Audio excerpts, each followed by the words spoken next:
Have you ever thought about in your prayers or your meditation or your thoughts of wanting to be one with God? And what kind of energy or what kind of stress or what kind of work that would take to become one with God? What does it mean to become one with God? That question has come to me many times. People asking me, how do you become one with God? When I was in Japan working with the white cloth gospel singers, and I came downstairs one morning, they were already in prayer in preparation for the recording that we were going to do. And I was really concerned and I was interested in the way that they were praying. They were praying so desperately and so hard. And finally they closed their prayer and they all looked at me because I was the only minister, the pastor in the group of this gospel group. And they looked at me and they said, we were trying to get the Holy Spirit. Can you teach us the Holy Spirit? Can you teach us the Holy Spirit? Because they said when I sang, they could tell that I had the Holy Spirit and they wanted that.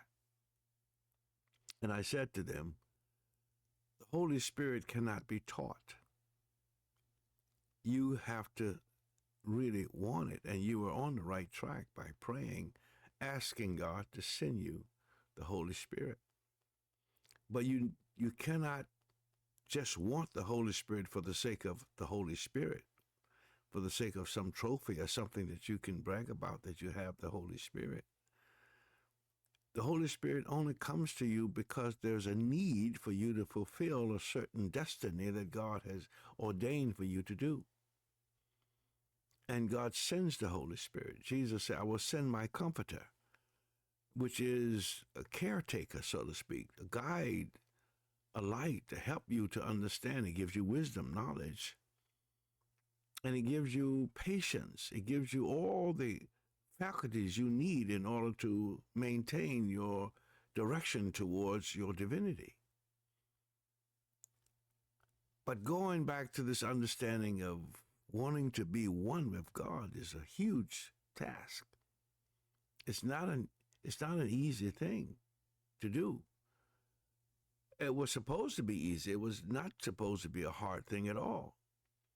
Like a child recognizing their mother and wanting to nurse on their breast. It's not hard. It's not something that you have to educate the child to do and teach him how to nurse and teach him how to understand and recognize his mother. It's a natural thing. Before the fall, it was a natural occurrence to become one with God. It wasn't hard at all to do. But after this recognition of demonic relationships and sin has entered the world, it's difficult because sin has overcome righteousness, have many cases depleted it from existence in one's character. So now to climb out of that dreaded much hole, destined situation, it takes effort. And the first thing that we need to do is to want to remove ourselves from that wretched situation. But you have to recognize at first that it's something that's not characteristic of righteousness or godliness or principles in your life. And it takes a joint effort. It can't do it by yourself. That's why Jesus said, I will send you the Comforter. I will send you the Comforter, the Holy Spirit, to be with you. You just can't do it by yourself on your own. You need spiritual intervention, just like there's a spiritual intervention to do wrong. It has to be the same to do right. Now, because of the environment of unprincipled relationships and energy that floats all through the universe now, because of our own doing, not because of God. And people want to blame Satan, Lucifer. No, we made a choice to disrespect the laws of the principle, of the divine principle. Instead of living in the divine principle, we stepped out of that divine culture and accepted a false culture, a culture of unprincipled, unloving, unkind, unsharing, self-centeredness, lack of gratitude, lack of understanding, lack of patience. So to become one with God is not an easy task. So let's look at some of the characteristics of God so that we can understand that if we want to go this direction of becoming one with God, what would we have to do? What do we have to do? Well, first thing you have to do is want it bad. Recognize who you are. Recognize the power of the living God. From the very beginning of God's creation, how did it come about? Why is it that you cannot find the beginning of God? Why is it you cannot find the end of God? The only God that you can relate to is the God right now in your presence, in our presence. Because the beginning of God is constantly creating something greater than the last thing that God created. Constantly moving, eternal, moving towards a higher and higher development. So that's one thing you can recognize on this path of trying to become one with God. You have to recognize that you are moving towards a higher development of character, a higher development of consciousness, a higher development of mind where you can understand things more clearly. And that with the intervention of the relationship with the Holy Spirit as well. Nowadays, you have to have that.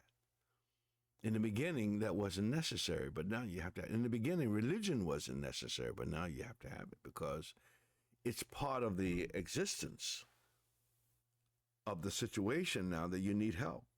It's like a doctor. You need medicine to get well.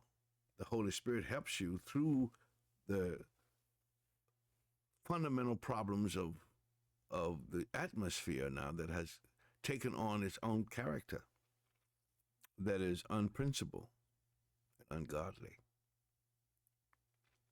How do we do that? You need a partner. I believe that's why even before there was sin on the world, God knew that Adam needed a partner. He knew that Eve needed a partner. So together they can work together. Opposite poles, but one goal. Opposite poles, but one goal. That is to develop a higher level of consciousness and awareness. And in the process of moving towards a higher and higher understanding, God is constantly in the mix and cleansing all of the unnecessary characteristics and attitudes we may have towards ourselves and others and the environment. How can you care about the environment if you can't care about yourself? How can you care about someone else if you don't take care of yourself? Every situation acquires not only multiplication, but also caring for and maintaining yourself so you can care for someone else. When I was in talking to my son's father-in-law, we were meeting meeting in Oklahoma. And I asked him, "How are you doing? How's everything going?" And he says, "Going well.